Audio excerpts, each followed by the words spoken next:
Herkese yeniden merhaba arkadaşlar. Kanalıma hoş geldiniz. Umuyorum ki hepiniz çok iyisinizdir. Keyfiniz ve enerjiniz yerindedir. Öncelikle hepinize tek tek teşekkür etmek istiyorum arkadaşlar. Çok güzel geri dönüşler alıyorum. Çok güzel yorumlar ve mesajlar alıyorum. Bunun için gerçekten çok teşekkür ediyorum. Zaten bu kanalı açarken, yani bu yola çıkarken amacım doğru bir şekilde elimden geldiğince sizlere rehberlik etmekti. Demek ki bu konuda başarılı olabiliyorum ki sizlerden böyle güzel, böyle olumlu, şahane geri dönüşler alıyorum. İnanın mesajlarınız, yorumlarınız beni çok mutlu ediyor. Günden güne daha da büyüyen, daha da böyle nasıl diyeyim, birbirine daha çok belki bağlanan, güvenen, samimiyetle güvenen bir aile olma yolunda ilerliyoruz. İnanın bu beni çok mutlu ediyor. Evet, şimdi bugün ne yapacağız? Bugün arkadaşlar şu anda tam olarak neyi duymaya ihtiyacınız var? Yani neyi bilmeniz gerekiyor şu anda tam olarak? Gündeminizdeki konuyla ilgili, bu aşk olabilir, ilişkiler olabilir, aile konuları olabilir, iş ve kariyer olabilir, para olabilir. Arkadaşlar her türlü konuda, tabii ki sağlık da olabilir. Her türlü konuda şu anda gündeminizdeki konu neyse, sizin kafanızı, zihninizi meşgul eden konu neyse, bu konuyla ilgili şu anda tam olarak neyi duymanız gerekiyor? Genel bir açılım olacak. Deste seçmeli bir açılım olacak. Birazdan size desteleri de göstereceğim. Evet arkadaşlar, bugün içimden bu geldi.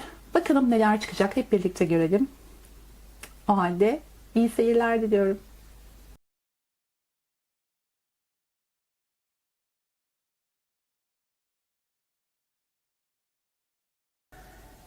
Evet arkadaşlar, 2 adet destemiz olacak. Şöyle 2 tane tatlış bisikletim var. İlk bisikletim şöyle pembeli, sepetinde pembe çiçekleri olan, net görebiliyorsunuzdur umarım, bir bisiklet. İkincisi ise sepetinde mor çiçekleri olan bisiklet arkadaşlar. Yani pembe ya da mor olmak üzere, hatta şöyle yapalım. Pembe ve mor olmak üzere 2 adet bisikletimiz var. Bunlardan birini seçin. Ya da dilerseniz ikisini birden dinleyebilirsiniz tabii ki. Kendinize uygun mesajları alıp kabul edebilirsiniz. Evet, dilerseniz durdurarak da seçiminizi yapabilirsiniz. Şimdi ben ilk deste olan şu pembe çiçekli bisikletimizle başlıyorum. Bu pembe bisikleti, pembe çiçekli bisikleti seçen arkadaşlarımın şu an, tam da şu an duyması gereken mesajları almaya, kanal olmaya niyet ediyorum arkadaşlar. Net görünüyor mu? Evet, sanırım şöyle koyarsak.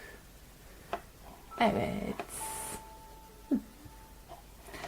Bakalım bu desteği seçen arkadaşlarımızın tam da şu anda neyi duymaya ihtiyacı varmış?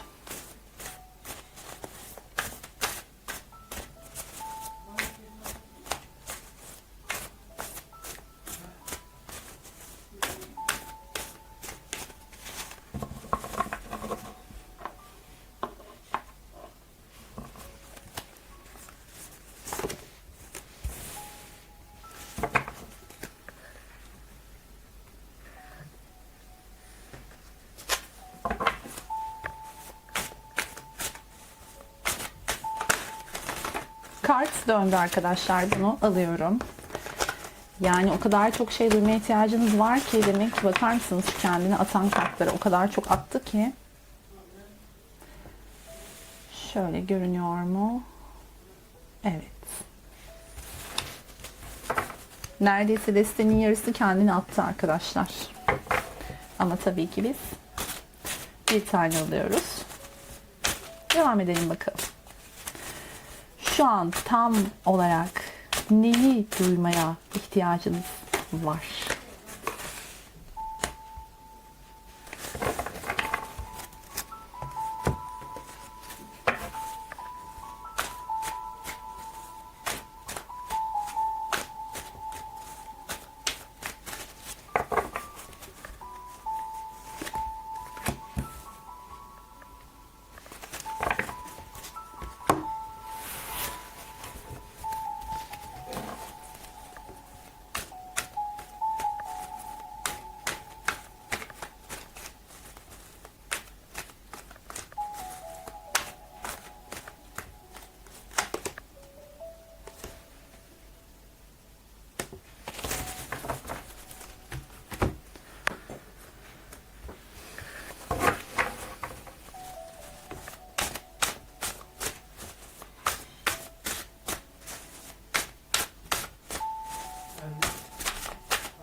3 kart kendini çevirdi arkadaşlar. Bunları alacağım. Yalnız şöyle daha net görebilmeniz için nasıl yapsak bunu?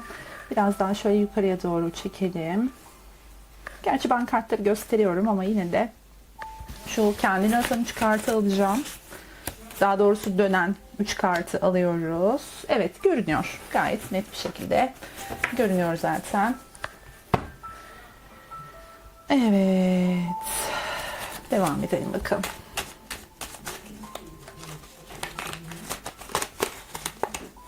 Allah Allah kartlar.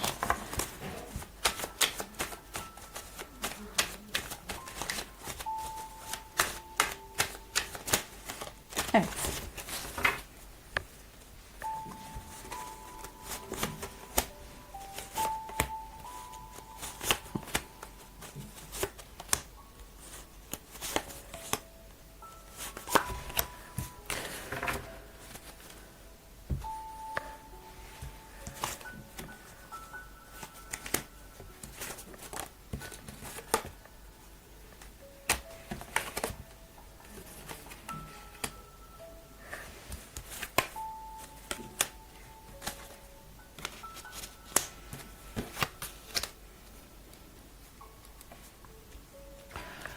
Evet arkadaşlar, şimdi bu desteği seçen sevgili arkadaşlarımın tam şu anda duyması gereken mesajlar nelerdir diye bir soru sorduk. Şimdi burada öncelikle şunu söylemek istiyorum.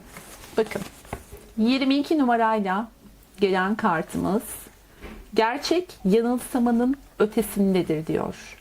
Yani burada anladığım kadarıyla görünen bir şeyler var. Yani bu gündemdeki olayınızla ilgili görünen bir şeyler var. Ve bu şeyler sizin kafanızı karıştırıyor. Muhtemelen ruh bağlantılarıyla ilgili bir şey olabilir. Ruh bağlantıları illaki duygusal ilişkilerle ilgili olmak zorunda değildir arkadaşlar. Biliyorsunuz ki biz aile üyelerimizle, arkadaşlarımızla ya da tanımadığımız kişilerle bile ruh bağlantısı içerisinde olabiliriz. Yani sizin ruh bağlantısı içerisinde, çünkü 22 rakamı görüyorum burada. Yani ruhsal bir bağlantı içerisinde olduğunuz insanlara yönelik yaşadığınız olaylarda işin görünen kısmını gördüğünüzü görüyoruz. Şimdi çok kafiyeli bir cümle gibi oldu ama şunu anlatmaya çalışıyorum. Şimdi olayın bir görünen kısmı var, bir de görünmeyen kısmı var. Yani perde arkasındaki kısmı vardır şu an gündeminizdeki olayın mesela. Siz görünen kısmını görüp bununla ilgileniyorsunuzdur. Ama bir de görünmeyen kısmı vardır. Ve aslında işin gerçeğinin o görünmeyen kısımda olduğunu bize bu kart söylüyor. Yani gerçek yanılsamanın ötesindedir diyor arkadaşlar burada. Şimdi bazı şeyler, bazı görüntüler, görünürdeki bazı durumlar sizi yanıltıyor olabilir diyor arkadaşlar. Peki, devam edelim bakalım. Burada bir de öğretmen kartı görüyoruz. Şimdi bu arkadaşlar bana şunu hissettirdi ilk etapta. Tabii bakacağız açılımın geneline ama ilk hissettirdiği şeyi söyleyeyim size.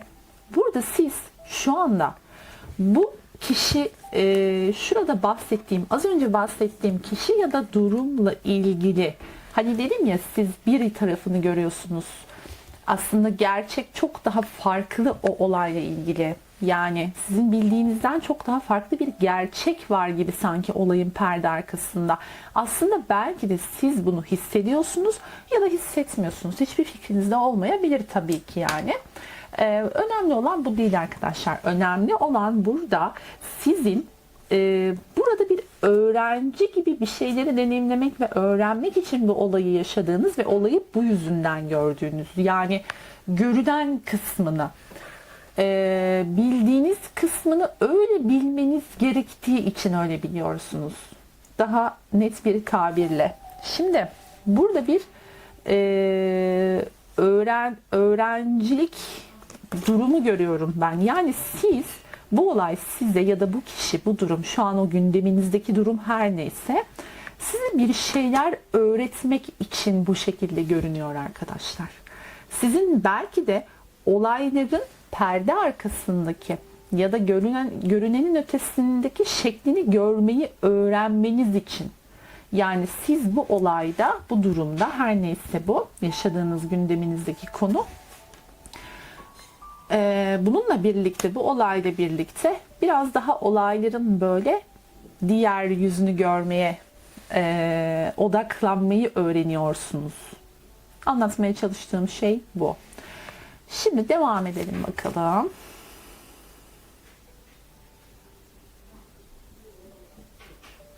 Bakın, bana öyle geliyor ki arkadaşlar, şimdi burada bir tükenme ve tüketme mevzusu var. Şurada yaşadığınız, yani bu gündeminizde yaşadığınız ve işte bazı şeyler öğrendiğiniz bu olayla ilgili bir tükenme görüyorum. Yani sizde, şimdi burada iki ihtimali ayıracağım. Sizde bir tükenme söz konusuysa eğer arkadaşlar, bu tükenmeden mütevellit siz bu konuyla ilgili bazı bitirme kararları almış olabilirsiniz. Bakın, burada bir tabut kartımız var. Yani bitiş kartımız var. Burada gündeminizde bir şeyin bitmesiyle ilgili bir konu var. Yani bu gündeminizdeki konuyla ilgili bir bitiş söz konusu arkadaşlar. Ama bu bitiş tabii detaylı bakacağız şimdi. Neye dayalı, kim tarafından, karşı taraf mı yoksa siz mi? Bunlara bakacağız. Ama hissettiğim şey söyleyeyim. İlk hissettiğim şey söyleyeyim arkadaşlar. Burada sizin bazı konuları bitirme kararı aldığınıza yönelik kuvvetli bir hissiyat içerisindeyim. Neden? Çünkü burada vampir kartımız çıkmış. Vampir arketipi çıkmış. Diyor ki birinin veya bir şeyin yaşam gücünüzü tükettiğinin farkına varmanızı sağlar. Bakın şimdi sizin burada bu öğrencilik meselesi şu olabilir. Hem olayları farklı açıdan bakmayı öğrenmeniz için hem de arkadaşlar sizin artık bu şeyi sonlandırabilmeniz için bu olayı gerçekten tükenme noktasına gelmeniz gerekiyormuş. Ve siz şu anda bence o noktadasınız. Yani bu olay, bu durum her neyse artık sizi tüketmiş gibi görünüyor. O zaman böyle baktığımız zaman bu olayın çok yeni cereyan eden bir olay olmadığını anlayabiliriz. Yani aslında belki de bu olay eskiden beri süregelen bir olaydı ama sizin artık sabrınız, enerjiniz son noktada. Yani sizin enerjinizi emmişler sanki böyle. O gücünüzü tüketmişler gibi ve bu nedenden dolayı siz artık bakın burada bir kılıç ası görüyorum. Yani keskin bir kararla bu işi bitirmek, bu her neyse bu meseleniz, bunu bitirmek niyetindesiniz arkadaşlar. Bu belki açgözlülükle ilgili bir mevzu olabilir. Belki de sizin hayatınızdaki bir kişi, aileniz olabilir, arkadaşlarınız olabilir. Hayatınızdaki kişi özel hayatınızdaki kişi olabilir. Bu kişi bir takım açgözlülükleriyle, yani çevrenizde bulunan bir takım kişiler, kimse bunlar arkadaşlar, lütfen kendinize göre alın bunları. Bunların bu açgözlülüklerinden dolayı herhangi bir konuda olabilir bu. Yani size karşı böyle doyumsuz davranıyor olabilirler. Sevginizi almaya, enerjinizi almaya. Bakın burada bir de vampir arketipi çıkmıştı. Bu bana şunu anlatıyor. Sizin enerjinizi yemekten, sömürmekten açgözlülükten artık arkadaşlar bıkmışsınız. Enerjiniz bitmiş. Sabrınız bitmiş. Bitmiş yani. Burada artık daha tahammül edilecek bir taraf kalmamış gibi görünüyor. Siz son noktaya gelmişsiniz. Belki de bunu öğrenmeniz gerekiyordu burada. Dediğim gibi ruh bağlantıları, yani ruh bağlantısı içerisinde olduğunuz insanların açgözlülükleriyle ilgili herhangi bir konu olabilir bu arkadaşlar. Maddi olabilir, manevi olabilir, enerjisel olabilir, duygusal olabilir. Her konu olabilir. Şu anda bulunduğunuz noktanın bu olduğunu görüyoruz arkadaşlar. Dediğim gibi burada da bir kılıç ası var. Keskin bir şekilde ya yeter artık, yeter deyip böyle kılıcınız bir kılıç darbesi gibi olayı kesip atma noktasına gelmişsiniz. Peki devam edelim bakalım. Bakın adalet kartı geldi. Şimdi burada yapacağım yorum şu olur. Size bir takım haksızlıklar yapıldığını düşünüyorsunuz ya da buradaki artık sürekli sizin enerjinizden, sizin duygunuzdan, sizin sevginizden gittiği için artık bir noktada adaletsizlik yapıldığının farkına varmışsınız. Yani bakın burada da elinde kılıç olan bir figür görüyoruz. Ne kadar net görebiliyorsunuz bilmiyorum ama kadının elinde bir elinde terazi, bir elinde kılıç var arkadaşlar. Ve burada da aynı şekilde elinde kılıç olan bir figür görüyorum. Siz kılıcı elinize almışsınız. Bakın bu noktadasınız. Henüz daha belki kesmediniz ama artık kılıç elinizde yani. Yeter artık uğradığım adaletsizlik. Ya bu işte bir dengesizlik var, bir adaletsizlik var. Bak belki de bunu öğrendiniz burada işte. Karşınızdaki insan size bunu öğretti. Bu olayı yaşamasaydınız belki bu kılıcı elinize almayacaktınız. Enerjinizi sömürtmeye, gücünüzü sömürtmeye, sevginizi sömürtmeye devam edecektiniz farkında olmadan. Ama bakın bu olayı yaşamışsınız ki zaten ruh eşleri, ruh bağlantıları, karmik ilişkiler bu yüzden vardır arkadaşlar. Bize bir şeyleri öğretmek ve göstermek için vardır. Tam olarak böyle bir şey yaşıyorsunuz işte. Fakat burada teraziyi elinize almışsınız. Bir şeylerin artık farkına varmışsınız. Bir dakika ya demişsiniz. Tam o noktadasınız. Bir dakika ya bu işte bir adaletsizlik var. Bir dengesizlik var. Hep benden gidiyor. Benim enerjim bitti artık. Enerji vampirleri diye tabir ettiğiniz insanlar olabilir etrafınızda. Bu işi artık arkadaşlar bakın bir sonlandırma noktasındasınız bu adaletsizliği. Size yapıldığını düşündüğünüz bu farkına vardığınız adaletsizliği. Burada bir de şunu da düşünüyor olabilirsiniz. Ya hep ben adım atıyorum karşı tarafa. Hep ben gidiyorum. Hep ben yapıcı davranmaya çalışıyorum. Bu açgözlülük buradan da ileri geliyor olabilir. Yani karşınızdaki kişi her kimse bu. Sürekli o gelsin, o yapsın, o özür dilesin, o adım atsın şeklinde davranıyor olabilir. Artık bu teklifi, bu adımı ben karşı taraftan bekleyeceğim. Bununla ilgili de bir aydınlanma ve farkına varış yaşamış olabilirsiniz. Bu durumu da sonlandırmak istiyor olabilirsiniz. Ben artık adaletli bir şekilde o kefelerin dengelenmesini istiyorum. Bu işe artık bir el atıyorum diyorsunuz. Ve karşı tarafın da bir adım atmasını herhangi bir konuda fark etmez. Bunu bekliyorsunuz arkadaşlar artık. Bu noktaya gelmişsiniz ki bence şahane bir gelişme bu. Yani bunun gerçekten farkına vardıysanız bu şahane bir gelişme. Tüm bunlardan dolayı ruh eşlerimize tabii ki minnettarız ve teşekkür ediyoruz. Bizi sıkıntı yaşatsalar da arkadaşlar her zaman bizi geliştirirler. Olaya böyle bakmak lazım. Şimdi bakın siz buradaki meseleden dolayı belki de mesela arkadaşlarınızla çıkmak istediğiniz, gezmek istediğiniz, bir takım davetlere ve organizasyonlara katılmak istediğiniz. Fakat arkadaşlar burada sizin elinizi kolunuzu bağlayan bir durum olmuş. Aslında kimse size yapma, etme, hayatını yaşama, gitme dememiş.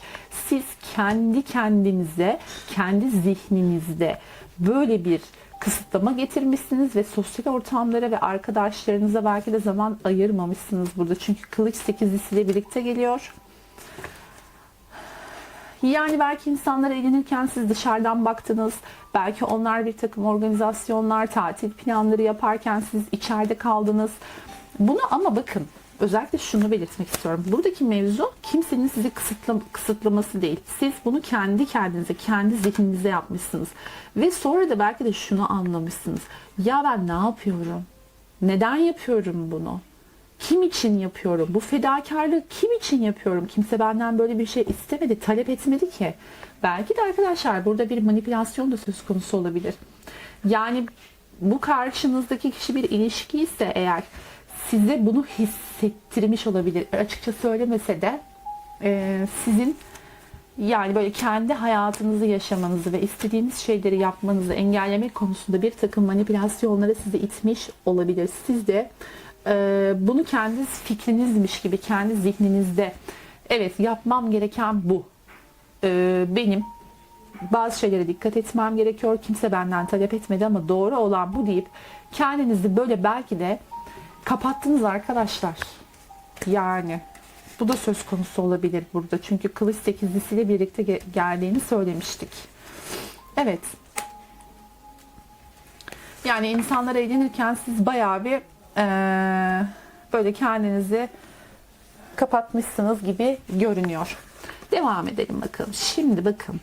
Burada kılıç ası var demiştik. Kılıç ası neydi? Keskin bir başlangıçtı. Bakın siz mantık evresine geçiştesiniz. Yani mantığa geçmişsiniz siz. Hani bu duygusallık, bu fedakarlık, bu kendini işte feda etmek, belki kurtarıcı rolüne bürünmek falan, bunlar artık arkadaşlar, siz bunlara artık bir son verip işin mantık kısmına geçip kendinizle ilgili bu adaletsizliği bitirmek. Bakın demiştim, kılıç ası. Burada yine bir bitiş. Siz bir şeyi bitirip yeni bir şeye başlamak üzeresiniz arkadaşlar. Bunu söyleyeyim. Burada uzun zamandır beklediğiniz bir mesajın gelmemesiyle alakalı da olabilir bu. Belki de şöyle düşündünüz. Ya ben yapıyorum fedakarlığı. Hep işte dedim ya az önce, ben atıyorum adımları. Karşı taraftan bir şey yok. Evet arkadaşlar, siz bir mesajı ya da bir haberi, uzun zamandır beklediğiniz bir haberin gelmemesi üzerine de böyle bir girişimde bulunmuş, böyle bir mantığa geçmiş olabilirsiniz. Ya da burada bir haber bekliyorsunuz.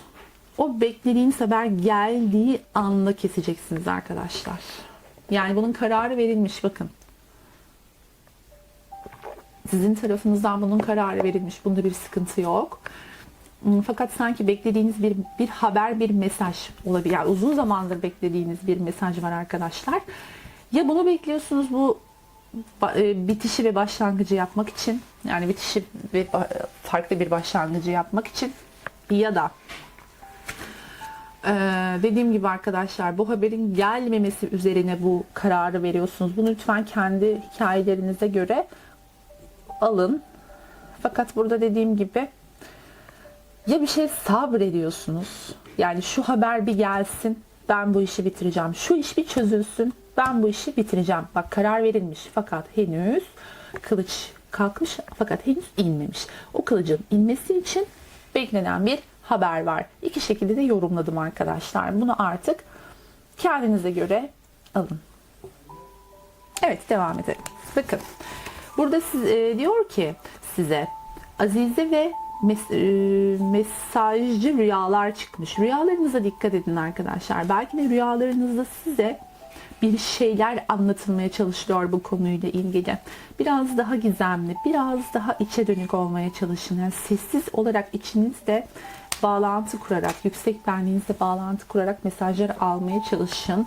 Ya da bazı soruları uyumadan önce, uykunun hemen öncesinde bazı soruları sorun. O alfa frekansındayken arkadaşlar, hemen o soruları sorun ve belki de bu soruların cevabı, bu sorduğunuz soruların cevabı size rüyalarınızda verilecektir. Yani rüyalarınıza da dikkat edin. Bazı cevapları orada alacaksınız. Burada evet, biraz daha tamam, burada mantıktasınız. Biraz belki ayrıca burada bir şey de görüyorum. Bir hareketlenme görüyorum sizde. Yani böyle bir belki hafif öfkeyle karışık bir yükselme görüyorum. Fakat biraz sakin, bir azize formunda, sakin, daha içe dönük ve rüyalarınıza dikkat ederek bazı mesajlar alarak süreçte ilerlemeye çalışmanız tavsiye ediliyor arkadaşlar. Bakın burada yine bir kılıç sekizlisi. Şimdi şurada kılıç sekizlisinin altında kılıç sekizlisi geliyor. Bakar mısınız? Alt alta iki tane kılıç sekizlisi. Sizin bence çok eliniz kolunuz bağlı kalmış arkadaşlar. Bu iki ayrı desteden iki ayrı aynı kart geldi. Alt alta ve üst üste. Burada dediğim gibi gerçekten çok fazla elinizi kolunuzu bağlayan durumlar var. Şimdi bakın, aklıma bir şey daha geldi. Az önce söyledim ya size, şurada bir mesaj bekliyorsunuz siz diye. Belki de burada elinizi kolunuzu bağlayan şey bu. Çünkü kılıç sekizlisi kartı elinin kolunun bağlı olması, hiçbir şey yapamamak demektir arkadaşlar. Siz belki de öyle bir, karşınızdaki kişiler size öyle bir ablukaya aldılar ki, yani öyle bir hale getirdiler ki sizi, bir takım şantajlar söz konusu olabilir. Ya da bütün ipleri eline almışlardır. Herhangi bir konuda arkadaşlar, bunu lütfen kendi hikayenize göre alın. Zaten bunu yaşayan arkadaşlar şu an ne demek istediğimi anlamışlardır. Yani kendi hikayelerinde hemen anlamışlardır ne olduğunu. Şimdi bakın, burada size öyle bir arkadaşlar ipler eline alınmış ki karşı taraf tarafından, artık bu kimse, bu kişi sizin hareket alanınızı da kısıtlamış olabilir. Yani size belki açıkça bazı şeyleri söylemiyordur ama sizi öyle bir böyle kilitlemiştir ki siz hiçbir yere hareket edemiyorsunuzdur.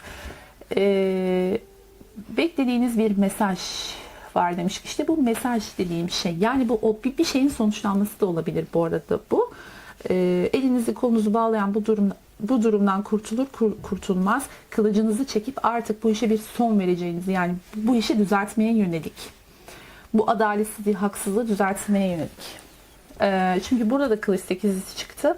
Kılıç sekizlisi sizin başka biri tarafından farklı bir şekilde elinizin kolunuzun bağlandığını, belki bir şeylere mecbur bırakıldığınızı, bu maddi anlamda da olabilir arkadaşlar. Örnek veriyorum, birine borç vermişsinizdir, para vermişsinizdir, alamıyorsunuzdur, belki yüklü miktardadır ve bunu almayı bekliyorsunuzdur. Ya da bir şey vardır, karşı taraf sizi böyle bir şekilde bağlamıştır ve siz bu şeyin sonuçlanmasını bekleyene kadar bu şeyi bitiremiyorsunuzdur. Yani bu tarz bir şey olabilir arkadaşlar. Burada çok ağırlıklı olarak hissettiğim kılıç sekizlisi ve mesaj kartıyla. Şimdi bakın, buradaki kılıç sekizlisinde sizin aslında dış dünyayla biraz bağlantınızı kestiğiniz, yani eğlence, eğlenmek, kendine zaman ayırmak gibi olguları biraz böyle askıya aldığınızı görüyoruz. Hemen altındaki kılıç sekizlisinde ise şöyle bir yorum yapabiliriz. Burada da arkadaşlar sizin böyle aileden, atalardan gelen bir takım, yani şu olayı yaşamanızın sebebinin atalarınızdan, ailenizden ya da DNA'larınızdan gelen bir takım kodlarla ilgili olduğunu söyleyebiliriz. Yani bir takım inanç kalıplarıyla ilgili aslında bu. Sizin belki de bunu burada öğrenip yıkmanız gerekiyor arkadaşlar. Yani burada atalarla ilgili bir çalışma yapılması gerektiğini görüyorum ben net bir şekilde. Kader, çarkı ve geçmiş. Bakın şimdi siz arkadaşlar gerçekten çok üzülmüş, böyle negatifte kalmış, enerjisi zaten burada bitmiş birini görmüştük. Yani böyle kendini çok negatifte hisseden, şanssız, böyle nasıl diyeyim, işte mutluluk beni bulmadı, hep acı çektim gibi böyle bir takım negatif düşüncelerde çok fazla kalmış olabilirsiniz. Fakat bakın arkadaşlar, sizin bu şansınızın dönme zamanı gelmiş. Kader çarkıyla beraber geliyor. Şimdi sizin burada atalarınızdan gelen ve sizi zihin hapishanesine sokan mevzu var demiştim ya az önce şurada. Bakın bu da sizin geçmişte işte bu karanlık tarafta kalmanıza ve sıkıntı yaşamanıza sebep olan olay olabilir. Yani sebep bu olabilir. Bu halinizin sebebi geçmişteki. Fakat bunun artık değişme zamanı gelmiş. Çark dönüyor arkadaşlar. Kader çarkı. Şansınızın iyiye doğru gitmeye başlayacağı bir dönem. Belki de burada artık yeter artık dediğiniz ve kestirip atmak istediğiniz bu konu arkadaşlar, bununla da ilgili olabilir. Yani kader çarkı geldi ya burada, sistem tarafından artık bu konu çözülüyor gibi. Burada dediğim gibi en hissettiğim, kuvvetli hissettiğim şuradaki mesajlardan, sistem mesajlarından en kuvvetlisi şuydu. Azize ve haberci rüyalar. Bunlara çok dikkat edin arkadaşlar. Bakalım son zamanlarda rüyalarınızda gördüğünüz şeyler ya da göreceğiniz şeyler bu konuda size neler fısıldıyor. Lütfen birazcık daha bunlara dikkat edin diyor arkadaşlar. Peki o zaman durum böyleyken meleklerden ve Rumi'den de mesaj alalım bakalım. Onlar ne tavsiye edecek size arkadaşlar?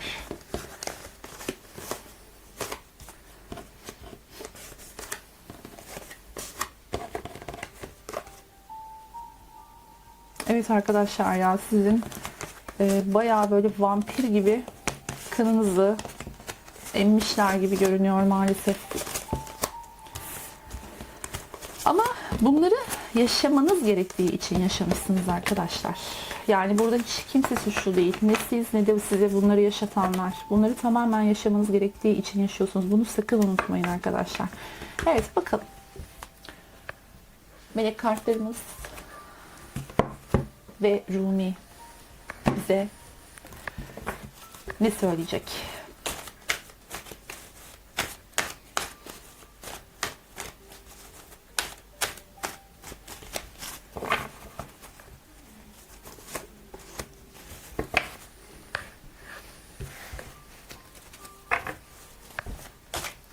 Biraz ağır enerjiler var sanırım bu destede arkadaşlar ya. Böyle bir ağırlaştım ben. Biliyorsunuz kolay kolay bazı açılımlarda oluyor böyle, bazı destelerde. Böyle bir ağırlık çöküyor. Sanki kolektifin yaşadığı o ağırlığı, o şeyi. Yani bakar mısınız şuradaki şu duruma, bu durumdasınız gibi, sanki uzun bir zamandır düşünüyorsunuz, düşüncelisiniz gibi. İşte bu yansımış ama bakın kader çarkı ile beraber geldi az önce. Yani şu kader çarkı artık kaderin size bir gülmesi, bir içinizin ferahlaması, rahatlaması. Oh, şükürler olsun ki kader çarkımız geldi. Evet, denge kartı da kendini attı arkadaşlar. Bakın çok güzel. Gerçekten sıkıldık ettik falan ama biraz içimiz, ruhumuz sıkılır gibi oldu ama. Evet arkadaşlar. Şimdi melekler ne diyor bakalım. İçimizdeki çocuk diyor meleklerimiz. Bakalım ne yazıyor. İçindeki çocuğa sarıl. Onun şefkate, ilgiye, güzelliklere ihtiyacı var. Ona sevgi akıt diyor. Şimdi bakın burada arkadaşlar, sizin şurada az önce bahsetmiştim size, bakın. Atalarınızdan, DNA'lardan gelen bir probleme işaret ediyor olabilir demiştim, hatırlarsanız Kılıç 8'lisiyle beraber gelmişti. Bakın burada da içindeki çocuk. Sizin çocukluğunuzla da ilgili bir sıkıntı olabilir bu arkadaşlar. Belki de çocukluğunuzda bu şekilde olması gerektiğini öğrendiniz. Bu öğretildi size belki de. İşte bu nedenden dolayı çocukluğunuzla ilgili, o çocukluğunuzu yaşayamadığınızla ilgili, belki çok fazla fedakarlık yapmanız gerektiğiyle ilgili bir çocukluk geçirdiniz. Yani bunu büyüyerek, bunu öğrenerek atalarınızdan, ailenizden, belki dedelerinizden bu şekilde gördünüz. Bu şekilde bir DNA aktarımı oldu belki. İşte bununla ilgili içinizdeki çocuğu şifalandırmanızla ilgili çok net bir mesaj var arkadaşlar. Lütfen bununla ilgili çalışmalar yapın, araştırın. Bununla ilgili birçok çalışma var. İçinizdeki çocuğu şifalandırmakla ilgili. Bakın ona sarıl, sarıl diyor. Ben bu tür çalışmalar yapmayı sevmiyorum, istemiyorum diyorsanız eğer arkadaşlar, bakın ne diyor burada? İçindeki çocuğa sarıl. Siz kendiniz yapabilirsiniz bunu. Kendi içinizdeki o çocuk tarafınıza sarılıp iyileştirebilirsiniz. Yani illa bir seansa, illa bir terapiye, bir şeye katılmanız gerekmez. Bunu kendiniz de yapabilirsiniz. Yani siz böyle bir şey mecbur hissetmeyin kendinizi arkadaşlar. Bu tür çalışmaları siz kendi kendinize de yapabilirsiniz. Çok da iyi sonuçlar alacağınızı düşünüyorum. Onun şefkate, ilgiye ve güzelliklere ihtiyacı var. Evet, şefkate, ilgiye ve güzelliklere gerçekten ihtiyacı var içinizdeki çocuğun. Bence orada yaralı bir şeyler var. Yani onu iyileştirmeye yönelik bir takım şeyler yapabilirsiniz. Ona sevgi akıtabilirsiniz. Yani burada çocuklukla ilgili bir durum var. Bu şu anda yaşadığınız gündemdeki bu konu, bu sıkıntıyla ilgili. Peki, iptal et, boşalt ve sil diyor arkadaşlar. Melek terapisi kartlarımız. Bakalım ne diyor? Hızlı biçim aldıkları için yalnızca olumlu kelime ve düşünceleri kullan. Bakın olumlu sözcükleri kullanmanız da çok önemli. Lütfen buna da dikkat edin. Melekleriniz buna dikkat çekiyor. Meleklerden geçmiş olumsuz düşünce tarzının etkilerini iptal etmelerini iste. Meleklerden bu konuda yardım isteyin. Ağzınızdan çıkan olumsuz kelimelere dikkat edin bakalım. Hangi konularda olumsuz konuşuyorsunuz? Hangi konularda olumsuzluk ekleri sizi daha çok esir almış durumda? Bunlara dikkat edip bunları düzeltmeye çalışın arkadaşlar. Sürekli, çünkü biliyorsunuz sözcükler sihirdir. Ağzınızdan çıkan her şey sihirdir ve sizin hayatınızı ciddi anlamda etkiler. Bu nedenle burada meleklerinizden de bu konudan yardım isteyip kendi üzerinizde de çalışabilirsiniz. Bakalım Rumi ne diyor? Denge geldi. Az önce bu kart kendini atmıştı arkadaşlar. Okuyalım bakalım. Arındırıcı kadeh Allah'la mest olanlar içindir. Bakın şimdi. Bütün bu yaşadıklarınızın zaten size bir amaca hizmet etmek için, yani bir yere götürmek için, bir yere yükseltmek için bir basamak olduğunu zaten söylemiştik. Arındırıcı kadeh Allah'la mest olanlar içindir. Yani diyor ki tüm bunları Allah'a daha çok yönelmek, o inandığın, o yaradana daha çok yönelmek için yaşadın. Bir dengeye geliyorsun. Zaten burada kader çarkı da gelmişti arkadaşlar. Evet yaşadın ama bak şimdi zamanı geldi. Artık senin bir dengeye gelmen gerekiyor. Kader çarkı senin lehine dönüyor. Bakın. Biraz rahatla, ferahla. İçindeki çocuğa sarıl. Olumsuzlukları artık bırak. Şu ruh halinden biraz artık sıyrıl. Çünkü dengeye geliyorsun.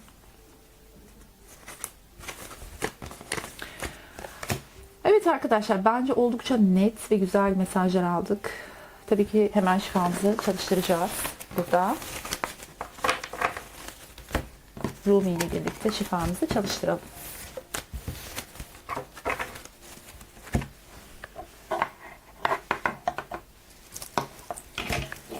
Evet. Bu desteği seçen arkadaşlarım için evrenden en yüksek şifayı almaya, kanal olmaya, akıtmaya niyet ediyorum. Umarım hepiniz için her şeyin en iyisi olur arkadaşlar. Buradaki mesajlar gerçekten bence çok kıymetli. Bunlara dikkat ederek biraz en azından güncel mevzularınızda biraz daha bunlara önem verebilirsiniz. Bu şekilde sorunlarınızı büyük ölçüde atlatmanızı niyet ediyorum. Kendinize çok iyi bakın. Sizleri çok seviyorum arkadaşlar. Lütfen yorumlar bölümünde fikrinizi belirtmeyi unutmayınız. Hepinizi öpüyorum. Kendinize çok iyi bakın. Ben hemen ikinci desteğe geçiyorum. İkinci desteği seçen arkadaşlarımızla açılıma devam ediyoruz. Bakalım ikinci destenin mesajları ne olacak arkadaşlar? Şu böyle sepetinde mor çiçekler olan bisikleti seçtiyseniz eğer arkadaşlar, başlıyoruz. Bu desteği seçen arkadaşlarımın şu anda tam olarak duyması gereken mesajları almaya niyet ediyorum. Evet, bakalım sizin duymanız gereken, şu an ihtiyacınız olan mesajlar nelermiş?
Çok fazla döndü. Çok döndü arkadaşlar. Bir tane dönseydi alacaktım.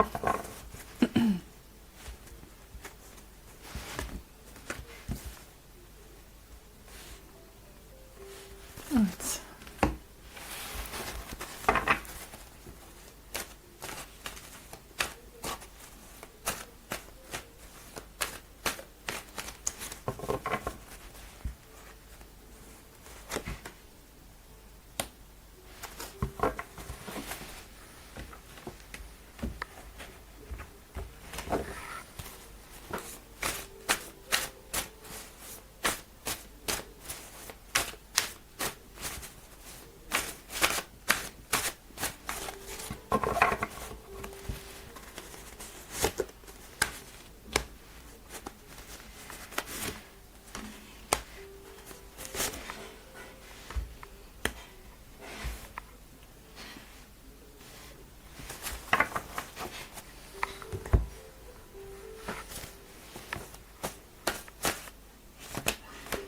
Çok düştü. Çok düştü arkadaşlar. 3 tane almak istiyorum.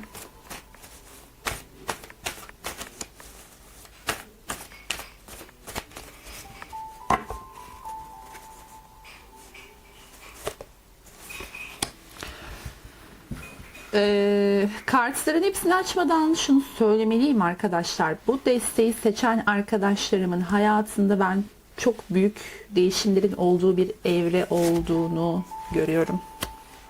Bunu söylemeliyim. Evet. Yani siz böyle ufak tefek falan değil, büyük bir değişimin eşiğindesiniz gibi görünüyor. Ya da büyük bir olayın içindesiniz gibi görünüyor. Oo arkadaşlar, Bir dakika, şimdi şöyle yapalım. Şöyle sırayla gelme sırasına göre şu şekilde koyalım. Yani resmen kartlar elime geldi. Peki. Tam da istediğim sayıda geldiği için aldım.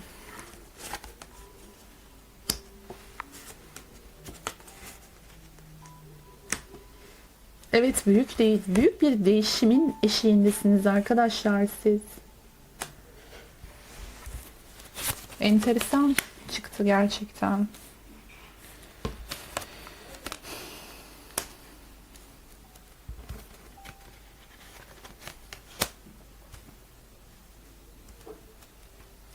Uzun zamandır beklediğiniz böyle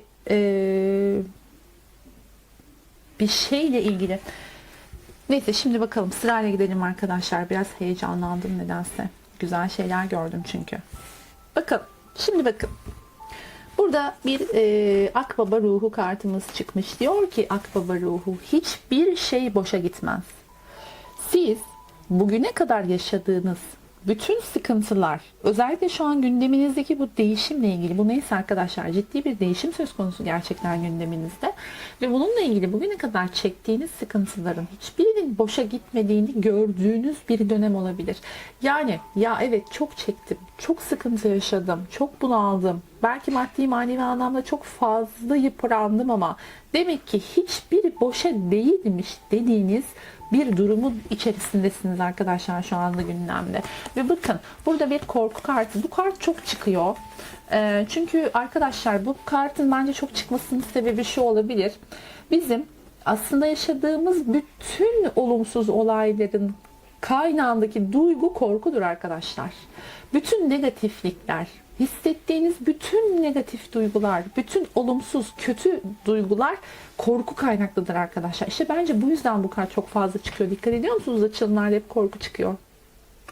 Şimdi burada sizin korkularınızdan kaynaklı geçmişte sıkıntı yaşadığınız durumlar görüyorum. Fakat bunların hiçbiri boşa değilmiş arkadaşlar. Zaten hiçbiri boşa değildir hiçbir zaman yaşadığımız hiçbir şeyin. Yani burada da bunu açıkça görüyoruz. Kart resmen böyle konuşuyor bizimle. Devam edelim bakalım.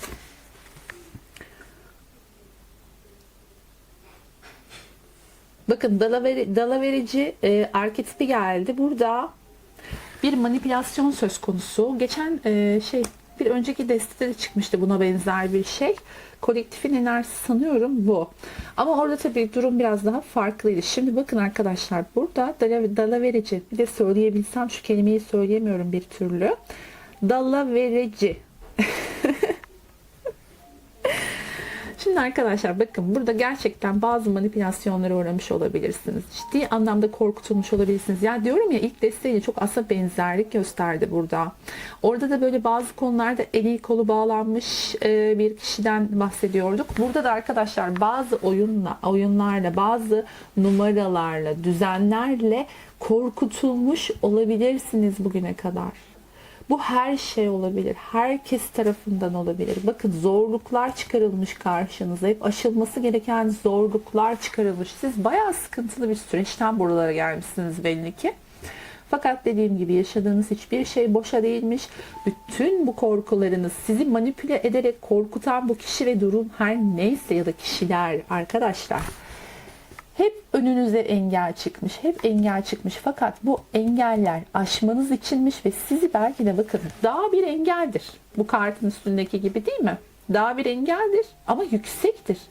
Siz bunu aştığınız zaman, bunun tepesine çıktığınız zaman yukarıya yaklaşmış olursunuz. Böyle düşünmek gerekiyor arkadaşlar burada. Yani bu zorluklar sizin bugünkü noktaya gelebilmeniz içinmiş. Bugünkü kafaya gelebilmeniz içinmiş. Bu çok açık. Bu yüzden hiçbir şey boşa gitmez diyor. Kolektifin enerjileri gerçekten çok benzerlik gösteriyor. Deste ayırsak da arkadaşlar yine de enerjiler benzer. Onu söylemeliyim. Diğer deste de buna benziyor. Bakın burada ne diyor? En büyük mucize. Siz bir mucizeye, yani şu zorluklar sizi bir mucizeye yöneltmiş. Sizin asla olmaz dediğiniz, belki de bir mucize olarak gördüğünüz şeyler her neyse arkadaşlar. Bunların eşiğindesiniz siz şu anda. Belki de yaşıyorsunuz bunları. Yani mucize diye nitelendirdiğiniz şeyler yaşıyor olabilirsiniz şu anda. Çok zorlukların ardından. Hatta inanamıyor bile olabilirsiniz. Böyle bir şey nasıl olabilir? Hiç beklemiyordum böyle bir şeyi. Evet, mucizelerin eşiğindesiniz resmen arkadaşlar ya. Çok güzel çıkmış. Az önce o yüzden bir böyle ufaktan heyecan yaptım. Nereden başlayacağımı şaşırdım. Güzel güzel yani, evet. Sizin, bakın, sizin böyle hayalini kurduğunuz bir takım şeyler var. Belki arkadaşlarınızla konuştuğunuz, onlarla paylaştığınız, anlattığınız bir takım şeyler olmuş. Bakın arkadaşlar, işte bu, ya anlatıyorum ama hayal, yani işte olmaz ama keşke olsa dediğiniz, hayalinizin bile ötesine geçebilecek güzellikte bir şeylerin eşiğindesiniz sanki. Şu korkularınız artık bitiyor. Bu manipülasyonlar artık bitiyor arkadaşlar. Yani bütün bunlar böyle basamak basamak da ilerlemiş. Fakat şu andaki durumunuzda bir mucizeyi yaşamak üzeresiniz. Devam edelim bakalım.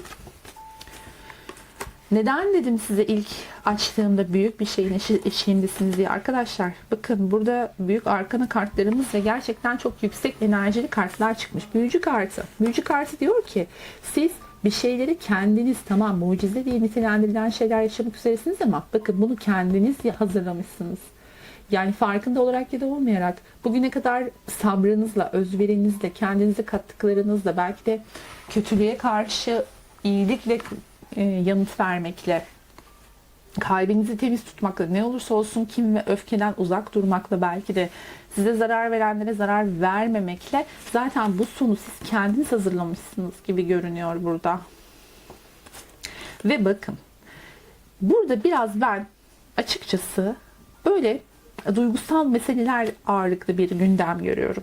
Sizin belki de uzun zamandır beklediğiniz, düşündüğünüz bir kişi, aklınızdaki kişi kimse bu, olmazı oldurarak size gelecek olabilir. Yani şimdi böyle kesin yargılarda da bulunmak istemiyorum. Az çok beni tanıyorsunuz, yani böyle çok umut verici, gereksiz boş umut verici konuşmak istemem. Fakat burada böyle bir şey görüyorum. Çünkü en büyük mucize diyor. Burada büyücü kartı var. Yani bir şeyleri iyileştirerek, olmazı oldurarak gelmek isteyen, en azından bu düşüncede olan biri var. Uzaklardan böyle gün batımına oturmuş düşünüyor sanki arkadaşlar. Nasıl yapabilirim? Nasıl edebilirim? Nasıl gidebilirim? Bunun planı, programı içerisinde olan biri var sanki burada. Gün batımını seyrediyor. Sanki bir sonraki gün doğumunda harekete geçecek gibi görünen, yani bunu gün olarak, bir gün olarak konuşmuyorum arkadaşlar. Yani artık önündeki süreçte bu hareketi gerçekleştirmek isteyen biri var sanki burada ve burada da araba kartı var. Yani bunu kendi iradesiyle, bakın, sizin herhangi bir adım atmanıza gerek kalmadan, bir hareket yapmanıza gerek kalmadan kendi iradesiyle bunu yapacak olan bir kişi görüyorum ben burada. Çünkü bir değişim, dönüşüm var. Yani sizin bu kendiniz üzerinizdeki bu çalışmalarınız, belki de bir takım çalışmalar yaptınız. Belki dediğim gibi çok süreci sabrederek karşıladınız, atlattınız. Bu sürede de karşınızda sanki biri var. Aklınızda, özlemlerinizde, hayallerinizde biri var. Çünkü burada bir de hatıralar kartı çıkmış. Yani geçmişte bir ilişki yaşadığınız, beraber anı biriktirdiğiniz, hatıra paylaştığınız bir insandan bahsediyoruz burada arkadaşlar. Bu kişi sanki böyle atına atlayıp, bakın burada bir düşünüyor, plan proje yapıyor ilk önce. Yani ben bu işi nasıl oldurabilirim? Nasıl yapabilirim? Kendinde bu gücü görüyor. O güç, o enerji geliyor. O eril enerji, yüksek Marsiyel enerji, yani karşınızdaki kadın da olsa erkek de olsa fark etmez. Enerjiden bahsediyorum. Karşıdaki kişi bir şeyleri oldurabileceğinin farkına varıyor. Çünkü burada büyücü kartı çıkmış. Eril bir karttır, biliyorsunuz, aktif bir karttır ve burada da arkadaşlar düşünüyor, yani bunu nasıl yapabilirim, henüz harekete burada geçmiyor. Bakın bu bölümde henüz daha düşünme, planlama aşamasında ama güç geliyor kişiye ve burada kişi artık kararını verip kendi iradesiyle yola çıkıyor ve aynı zamanda iyi ile kötüyü dengeleyerek, bakın, yani siz burada kendinizle ilgili dengeye gelmeye çalışırken sanki birinden böyle uzakta kalmışsınız. Hani o kişiyle böyle bir aranızda ayrılık olmuş, mesafe girmiş araya ama o dönemde de, o süreçte de bu kişi de kendini iyileştirmiş, dönüştürmüş gibi görünüyor. Evet, burada bir değişim ve dönüşüm kartıyla gelmiş arkadaşlar. Gerçekten sizin karşınıza Yani uzun zamandır işte haber alamadığınız, dediğim gibi ayrı düştüğünüz bir kişi karşınıza çıktığında gerçekten ondaki değişimleri siz de göreceksiniz. Yani değişmiş bir şekilde karşınıza gelecek olan biri var. Şimdi neden aklınızda kişi olduğu konusunda yoğunlaşıyorum biliyor musunuz arkadaşlar? Bakın, burada bir kupa ikilisi kartına denk gelen bir kartımız var. Bu kart net görebiliyor musunuz bilmiyorum. Birbirine sarılmış iki kişiden bahsediyor. Yani aranızda çok yüksek tutku ve çekim olan, tensel olarak birbirinize çok fazla çekildiğiniz bir kişiden bahsediyoruz burada. Ve bu kart para onlusu kartı ile birlikte geliyor. Para onlusu maddi ve manevi anlamda tamamlanmak demektir. Yani kupa onlusunda mesela tamamlanma vardır ama duygusal anlamda, mutluluk anlamında bir tamamlanma söz konusudur. Burada arkadaşlar para onlusunda artık her konuda tamamlanmak. Siz bence tabii ki hepinize uymayacaktır ama kolektifin, yani bu desteği seçen arkadaşlarımın büyük bir çoğunluğunun ben burada uzun zamandır ayrı kaldığı, kavuşmak istediği, özlem duyduğu, aralarında böyle anılar, hatıralar olan bir kişiyle bir araya geleceğini ve tamamlanacağını düşünüyorum. Bakın, bir özlem giderme gibi. Belki bir düğün gibi. Bu bana biraz düğünü de anımsatıyor. Böyle bir evlilik gibi ya da bir kutlama. Yani evlilik diye adlandırmayalım illaki. Böyle gereksiz, boş umutlarla şey yapmak istemiyorum arkadaşlar. Çok da dikkatli konuşmaya çalışıyorum. Hani çünkü yanlış, ufacık bir yanlış umut kırıntısı olumsuz bir şeye sebep olabilir. O nedenle ne görüyorsam net bir şekilde onu aktarmaya çalışıyorum. Çünkü burada fal gibi değil de yani bizim daha çok yolumuzu aydınlatacak bilgiler sunmaya çalışıyorum. O nedenle arkadaşlar, ama burada gerçekten bakın, bir böyle balayı gibi, bir düğün gibi, bir kutlama gibi ya da yani bu illa evlilik ve kutlama olmak zorunda, yani düğün olmak zorunda değil. Şöyle bir şey de olabilir. Bir araya gelişinizi kutlamak, beraber zaman geçirmek, eğlenmek, uzun zamandır hasret kaldığın işte biriyle hasret gidermek gibi düşünebilirsiniz bunu. Bu şekilde de alabiliriz.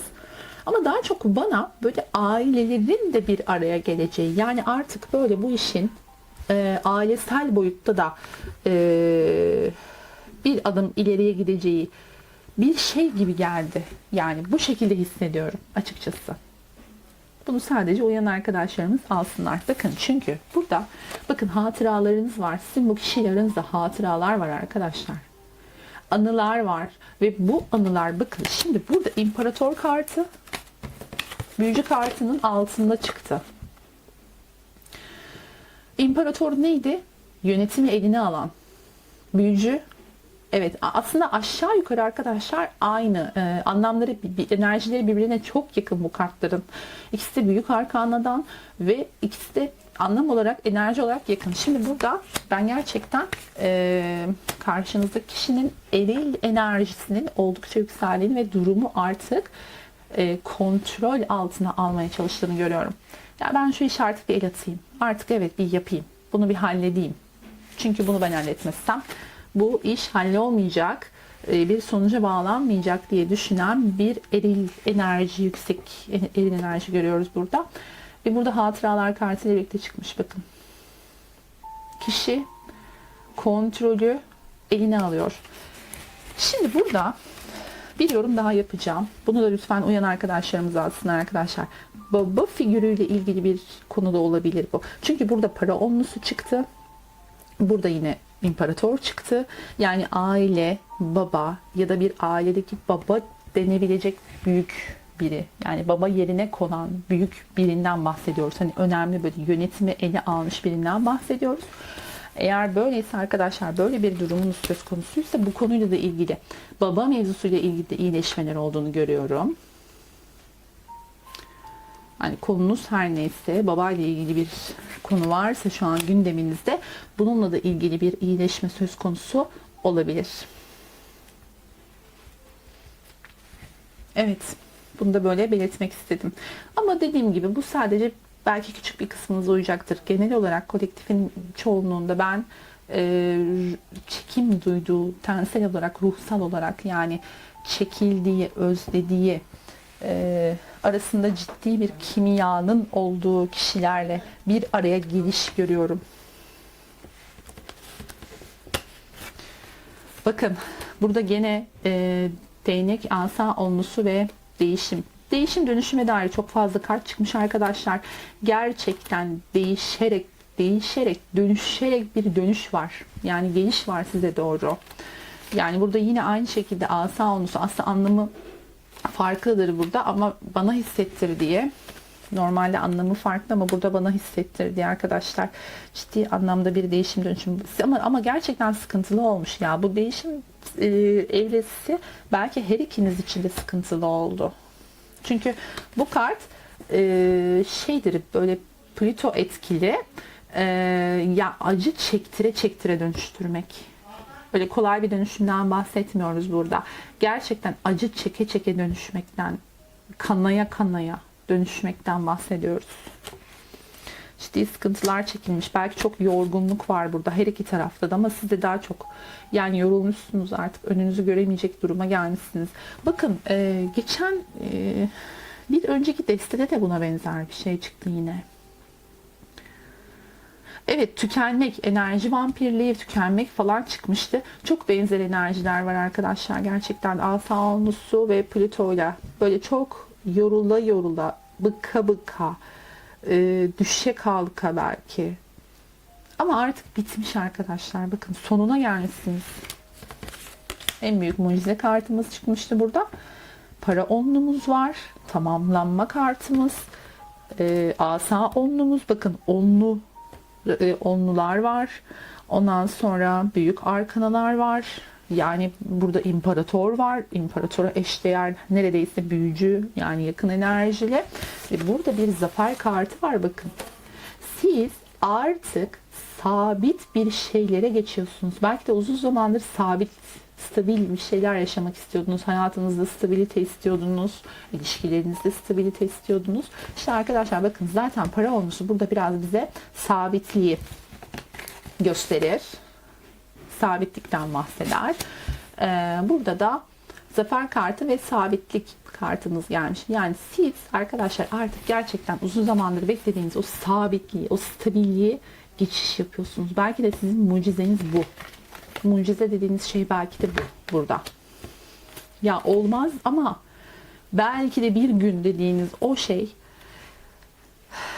evet, sabit, stabil bir hayata geçişin eşindesiniz gibi görünüyor arkadaşlar. Çok güzel çıkmış gerçekten. Ama bu dediğim gibi bakın, kanaya gelmişsiniz buraya. Hiç kolay olmamış yani. Çok sıkıntılardan geçilmiş ama artık onun meyvesi, ödülü alınıyor arkadaşlar.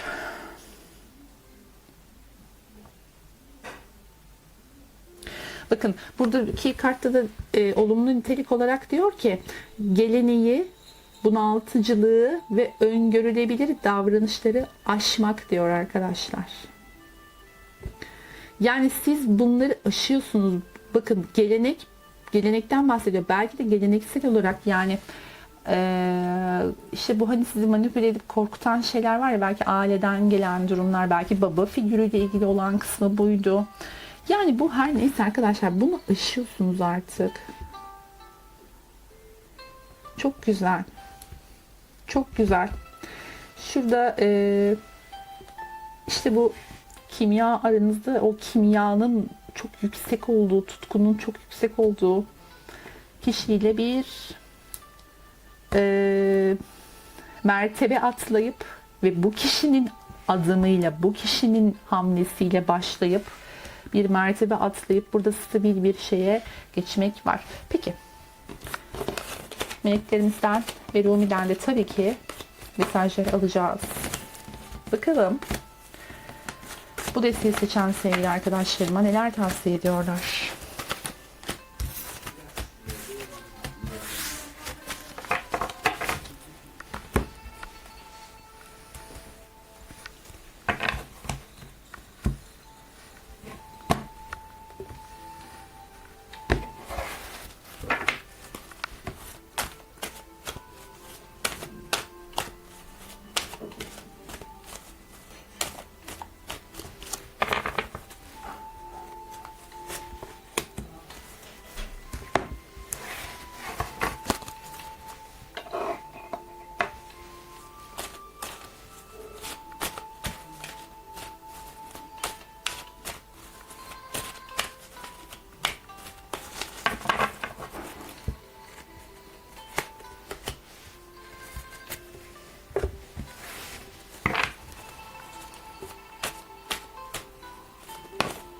Evet. Geçen yani önceki destede de Rumi kendini aynı bu şekilde atmıştı arkadaşlar. Bakalım bize mesajları nelermiş meleklerimizin. Özgürlük. İlk mesajımız özgürlük. Bakalım ne diyor. Tüm kısıtlamalardan özgür olduğunu fark et. Meleklerin bunun için çalışıyor. Siz belki de bir takım konularda arkadaşlar kendinizi hani bu korku demiştik ya burada. Bu korkulara kaptırdınız. Belki özgür hissetmediniz. Yani bu korkuların size özgür hissetmesine, bu korkular sizin özgür hissetmenize engel oldular belki de. Artık diyor bu kısıtlamalardan özgür olduğunun farkına var. Aş bunları artık. Meleklerin bunun için çalışıyor diyor. Yani melekler senin yanında diyor bu konuda arkadaşlar. Özgürlük konusunda. Gayet güzel. Evet. Ebeveynler çıkmış. Melek terapisi kartlarımızda da. Şöyle gösterelim. Parlama yapmasın. Diyor ki ilahi hakikat ebeveynlerin seni sonsuza kadar ellerinden geldiğince sevdiğidir. Melekler anne veya babanla bağlantılı acılardan iyileşmene yardım ediyorlar. Şimdi size az önce dedim ya arkadaşlar, bakın şimdi para onlus kartımız çıkmıştı. Hepsini tek tek göstermek istiyorum. İmparator kartımız çıkmıştı. Burada büyücüyle de ilgisi var söyleyeceğim şeyin. Şimdi bakın. Burada diyor ki, tekrar okuyorum kartı alabilirsem tabii. Önemli bir mesaj çünkü bu. İlahi hakikat ebeveynlerinin seni sonsuza kadar ellerinden geldiğince sevdiğidir. Melekler anne veya babanla bağlantılı acılardan iyileşmene yardım ediyor. Şimdi bakın. Burada size az önce bir babayla ilgili bir durum olabilir demiştim. Babanızla ilgili yaşadığınız sıkıntılardan kaynaklı sorunlar da yaşamış olabilirsiniz. Hiç önemi yok arkadaşlar. Yani sorunun kaynağı aslında çok önemli değil. Sorunun burada ilahi hakikatin size bu sorununuzla ilgili, yani ebeveynlerinizin, yani sizin kötü olarak bile nitelendirirseniz, ebeveynleriniz, anne babanız hayatta olabilir, olmayabilir. Fakat burada önemli olan onların ruhlarıyla bağlantı, yani hayatta da olsalar ruhlarıyla bağlantı kurabilmek. Şimdi diyor ki seni sonsuza kadar ellerinden geldiğince seviyorlar. Yani her ne olursa olsun arkadaşlar sizi sonsuza kadar sevdiklerinden ve seveceklerinden bahsediyor. Yani burada yaşadığınız sıkıntılar aileyle ilgili olabilir. Şimdi imparator bir baba figürüdür demiştik. Az önce de söyledim. Burada zaten para onlus kartı biraz aileden de, ailevi konulardan da bahseder. Bundan da bahsetmiştim az önce ve büyücü kartı göksel,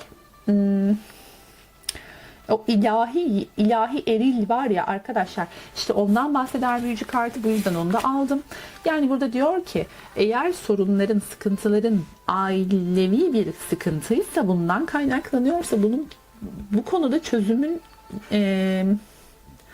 şu anda işlediğini bilmelisin diyor. Çünkü onlar seni seviyorlar. Yani ebeveynlerin sana bu sıkıntıyı yaşatan, bakın ne diyor, melekler anne veya babanla bağlantılı acılardan, yani ebeveynlerinizle, anne babanızla bağlantılı acılardan iyileşmeniz konusunda meleklerinizin yardım ettiğini söylüyor arkadaşlar.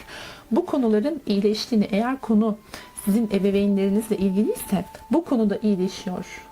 Bunu haber veriyor. Yani bunu söylüyor kart. Burada gerçekten çok senkronize çıkmış. Bu da çok güzel bir mesajdı.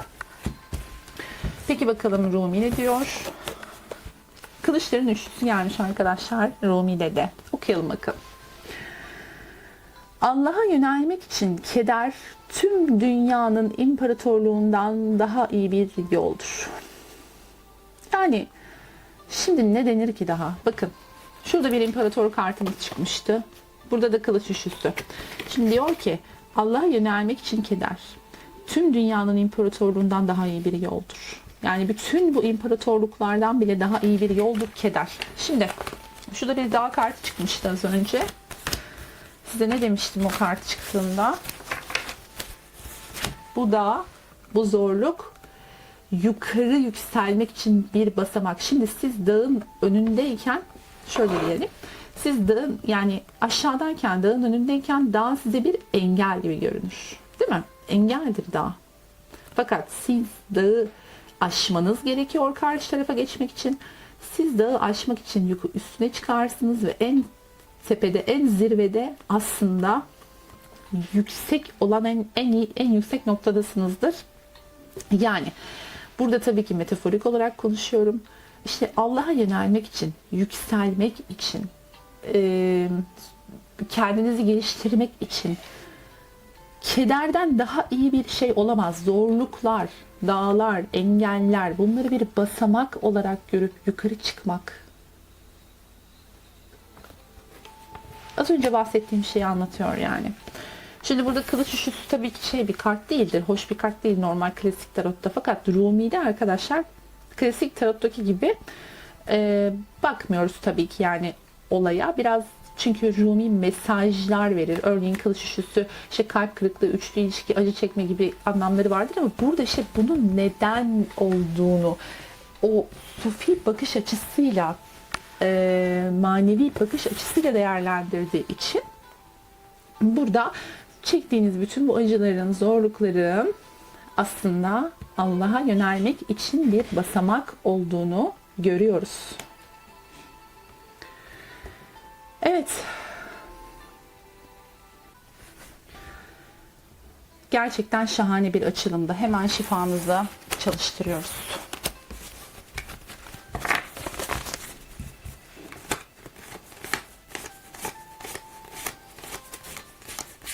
Ben bu destede para omuz kartını kullanmak istiyorum.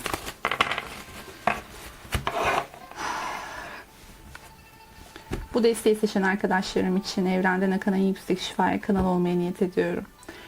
Umarım dilediğiniz, gönlünüzden geçen her şey gerçek olur ve arkadaşlar bütün bu çektiğiniz acıların karşılığını, mükafatını zaten alma yolunda olduğunuzu gördük. Fakat hayatta iyi dilek ve isteklerle, iyi niyetlerle dilediğiniz, niyet ettiğiniz ne varsa arkadaşlar sizi bulsun. Dileğim budur. Duam budur. Umarım bu mesajlar yolunuza ışık tutar, aydınlatır. Dinlediğiniz için çok teşekkür ediyorum. Hepinizi çok seviyorum. Lütfen abonelik, beğeni ve yorumlarda desteklemeyi unutmayın. Kendinize çok iyi bakın. Hoşça kalın arkadaşlar. Like and subscribe.